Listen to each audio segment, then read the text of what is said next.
नमस्कार दोस्तों, मेरा नाम है गौतम और आज इस वीडियो में मैं Invesco India mid cap fund के बारे में बात करने वाला हूं। इस वीडियो में हम जानेंगे कि कैसे यह fund HDFC mid cap fund, Nippon India growth fund और Motilal Oswal mid cap fund से बेहतर है। लेकिन वीडियो स्टार्ट करने से पहले मैं आपको बता दूं कि मैं कोई फाइनेंस का इन्फ्लुएंसर नहीं हूं। आप मुझे अपना एक गाइड, फ्रेंड या फिर मेंटोर समझ सकते हैं जो आपकी पर्सनल फाइनेंस जर्नी है उसको इम्प्रूव करने में मदद करता है। ठीक है, तो बिल्कुल सिंपल एंड रॉ तरीके से हम बात करेंगे कि कैसे जो इन्वेस्को इंडिया म्यूचुअल फंड है मिड कैप की कैटेगरी में, इसमें हमें इन्वेस्टमेंट करने के बारे में ज़रूर सोचना चाहिए और कैसे यह फंड इन सभी म्यूचुअल फंड स्कीम से बेहतर है। तो इस चीज़ को प्रूव करने के लिए मैंने कुछ पॉइंट लिया है जिसके बेस पे हम यहाँ पे डिस्कशन करने वाले हैं।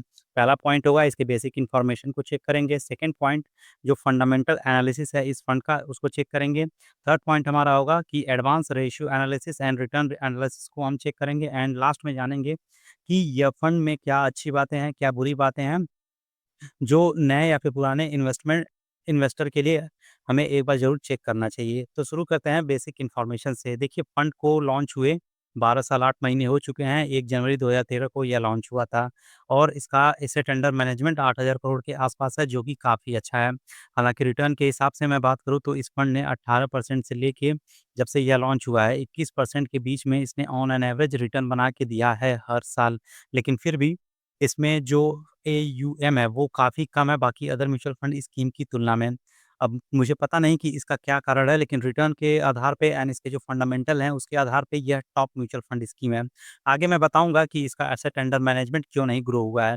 बाकी मिनिमम एसआईपी की बात करें तो ₹500 से आप इसमें एसआईपी चालू कर सकते हैं। लमसम आपको करना है तो ₹1,000 पर मंथ से, सॉरी, ₹1000 से आप लमसम इन्वेस्टमेंट भी शुरू कर सकते हैं।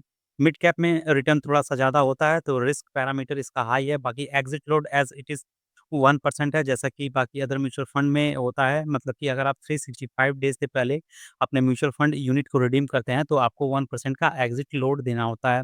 बाकी एक्सपेंस रेशियो ठीक है, 0.56% है, कम है। लॉक इन पीरियड इसमें बिल्कुल ना के बराबर है, नहीं है। तो ये हो गए इस फंड के बेसिक डिटेल। आते हैं इसके जो फंडामेंटल एनालिसिस हैं कि कहाँ-कहाँ पे ये इन्वेस्टमेंट करता है। तो एक बार हम एसेट एलोकेशन देख लेते हैं। तो लार्ज कैप में देखेंगे 16.1% का एक्सपोज़र है, मिड कैप में देखेंगे 64 या 65% के आस-पास आप कह सकते हैं। बाकी स्मॉल कैप में भी इसने एक्सपोज़र ठीक-ठाक लिया है, लगभग साढ़े 18% का। तो ऑब्वियसली मिड कैप का फंड है तो वहाँ पे आपको एक्सपोज़र ज़्यादा देखने को मिलेगा। बाकी अगर आप नंबर ऑफ स्टॉक की बात करेंगे तो मिड कैप में केवल इसने वो 49 स्टॉक अपनी पोर्टफ़ोलियो में शामिल किया है एंड इसका बेंचमार्क है बीएसई 150 टीआरआई। एक चीज़ जो यहाँ पे नोट करने वाली बात है, यहाँ पे जो नंबर ऑफ स्टॉक हैं वो केवल और केवल 49 है। इसका मतलब है जो फंड मैनेजर है, वो कौन-सी स्ट्रैटेजी फ़ॉलो कर रहा है कि स्टॉक को वो बाय एंड होल्ड वाली स्ट्रैटेजी पे काम करता है। मतलब जो भी स्टॉक को वो चुनता है, जिस जिस भी स्टॉक में, शेयर में वो इन्वेस्टमेंट करता है फंड मैनेजर, उसको अपने ऊपर पूरा भरोसा रहता है और लंबे समय तक उसे बाय एंड होल्ड करता है। तो ये एक बहुत अच्छी बातें होती हैं। इससे क्या होता है कि जो टर्नओवर रेशियो होता है, एसेट मैनेजमेंट कंपनी का जो खर्चा होता है, वो काफ़ी कम होता है, जिसे रिटर्न में हमें देखने में अधिक मिलता है। मतलब कि रिटर्न जब खर्चा कम होगा तो रिटर्न आपको ज़्यादा मिलेगा, ज़ाहिर-सी बात है, एंड जब खर्चा ज़्यादा होगा तो वो कहाँ से मैनेज करेगा एएमसी, वो आपके रिटर्न से ही मैनेज करेगा। तो यहाँ पे ये बहुत अच्छी बात है इस फंड के लिए। बाकी सेक्टोरल एलोकेशन आप देखेंगे तो फाइनेंस में 23%, हेल्थ केयर में 18% के आसपास, कंज्यूमर सर्विस में 21% एंड मटेरियल एंड कंस्ट्रक्शन में देख सकते हैं 5% के आसपास एंड 8% के आसपास इसने एक्सपोज़र लेके रखा है।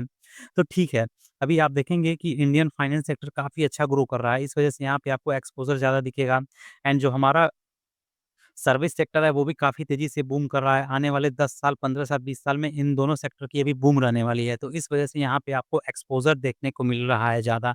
बाकी हेल्थ केयर सेक्टर की भी बात करें तो ये भी काफ़ी तेज़ी से ग्रो कर रहा है।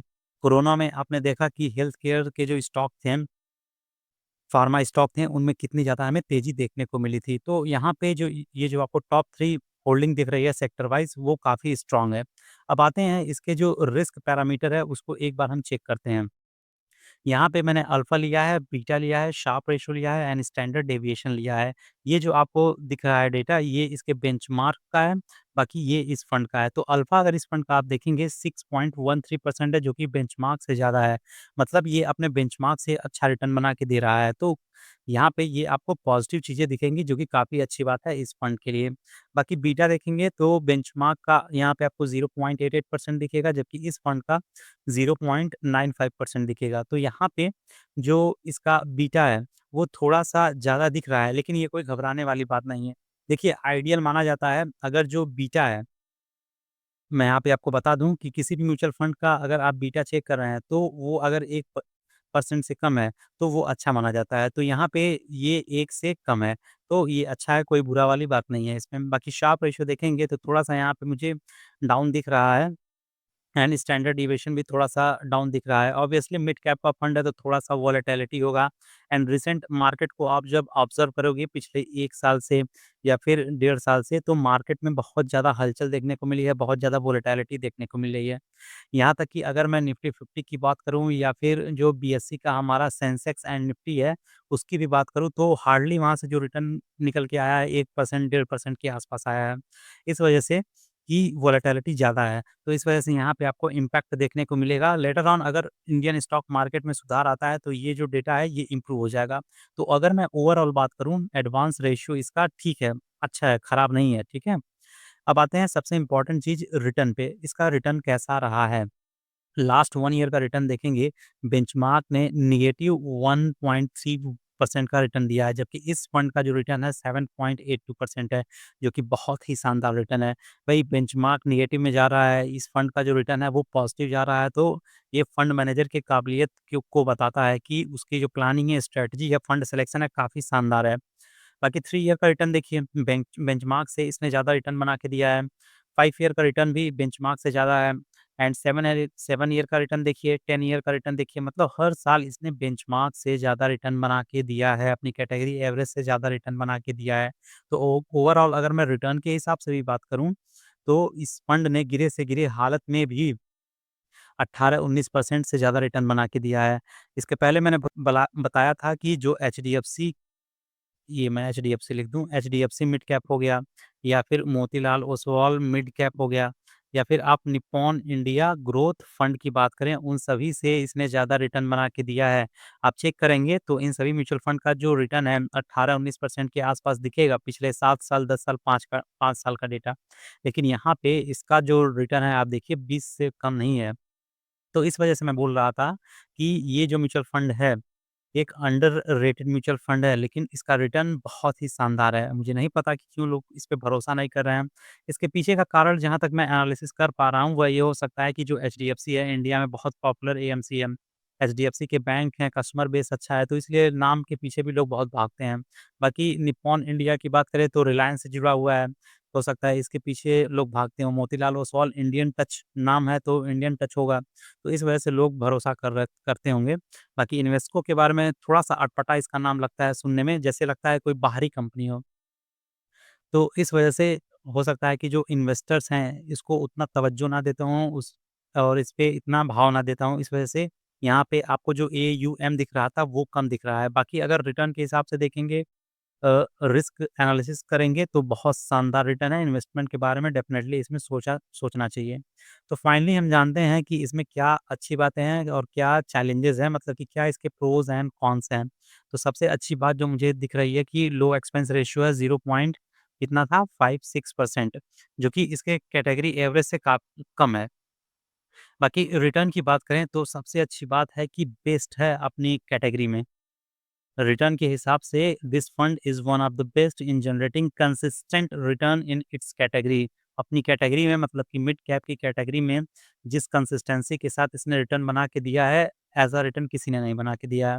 इसके अलावा अगर मैं आउट परफॉर्मेंस की बात करूँ कि मतलब इसने अपने मिड कैप की कैटेगरी में और बेंचमार्क को कितनी बार किस तरह आउट परफॉर्म किया है, तो हमेशा इसने अपनी जो बेंचमार्क है और कैटेगरी है उसको लास्ट 10 साल का डेटा देखें, 7 साल का डेटा देखें, तो हमेशा इसने आउट परफॉर्म किया है, जो कि बहुत अच्छी बात है। बाकी अगर रिस्क एंड रिटर्न की भी बात करें तो for every unit of risk this fund takes it produce 20% more return, मतलब जितना यह रिस्क लेता है उसके हिसाब से 20% ज़्यादा रिटर्न बना के दे रहा है।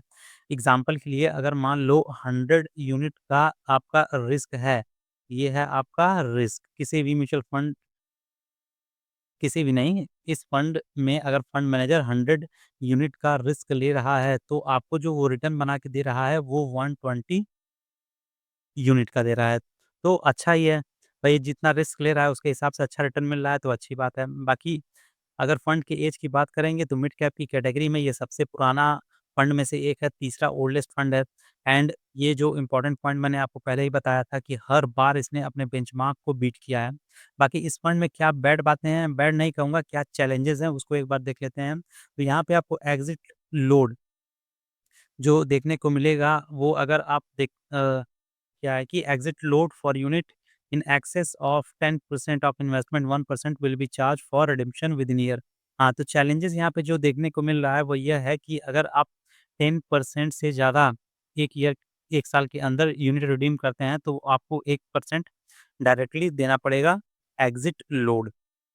बाकी ये जो म्यूचुअल फंड स्कीम है शॉर्ट टर्म के लिए नहीं है, ठीक है? अगर आप सोच रहे हैं 6 महीने, 1 साल, 2 साल के लिए तो इसमें आपको लॉस देखने को मिल सकता है। लॉन्ग टर्म के लिए अगर जाएँगे तो डेफ़िनेटली आपको बहुत बेहतरीन रिटर्न देखने को मिलेगा। तो ये इस फंड की कुछ अच्छी बात हैं और कुछ चैलेंजेस हैं जो कि आपको इन्वेस्टमेंट करने से पहले एक बार ज़रूर ध्यान देना चाहिए। तो फाइनली हम जानते हैं कि क्या इस म्यूचुअल फंड स्कीम में हमें इन्वेस्टमेंट करना चाहिए? तो डेफ़िनेटली आपको एक बार ज़रूर सोचना चाहिए। अगर आप मिड कैप फंड में इन्वेस्टमेंट करना चाहते हैं, अपने पोर्टफ़ोलियो में मिड कैप फंड ऐड करना चाहते हैं, तो इस फंड को भी ध्यान में रखिए, इसके बारे में एक बार ज़रूर सोचिए। बाकी बा सारी चीज़ें मैंने इस फंड के बारे में आपको बता दी हैं। अगर आप इस अगर आप कंपैरिज़न करना चाहते हैं Invesco India mid cap fund का एचडीएफसी से, निप्पॉन से या फिर मोतीलाल ओसवाल से, तो मैं इसके लिए एक डेडिकेटेड वीडियो आपको बना के दे दूँगा। तो जाते-जाते ये वीडियो यहीं पे हो गया समाप्त। जाते-जाते बस इतना ऐड करना चाहेंगे कि इस वीडियो में जो कुछ भी बताया गया है केवल और केवल एजुकेशनल एंड अवेयरनेस पर्पज़ के लिए है। किसी भी तरह के फाइनेंशियल प्रोडक्ट को खरीदने की, बेचने की सलाह, मशवरा, रिकमेंडेशन, सजेशन नहीं दिया जाता है। मार्केट में हमेशा रिस्क रहता है तो इसलिए जब भी आपको इन्वेस्टमेंट करना है अपने खुद के रिस्क पर करना है। ऐसा नहीं है कि मैंने किसी म्यूचुअल फंड स्कीम का नाम ले लिया तो आपने उस पे आँख बंद करके भरोसा कर लिया। खुद से रिसर्च कीजिए, अपनी अवेयरनेस को इंक्रीज़ कीजिए, उसके बाद आपको ये वीडियो जो इस तरह का देखते हैं ना, देखने की ज़रूरत ही नहीं पड़ेगी। ठीक है? तो आई होप आपको सारी चीज़ें अभी Invesco India mid cap fund के बारे में समझ में आ गया होगा। मिलते हैं नेक्स्ट वीडियो में, तब तक के लिए जय हिंद, जय भारत एंड वीडियो अगर आपको पसंद आया होगा तो प्लीज़ इसे लाइक, शेयर एंड सब्सक्राइब ज़रूर कीजिएगा। Thank you.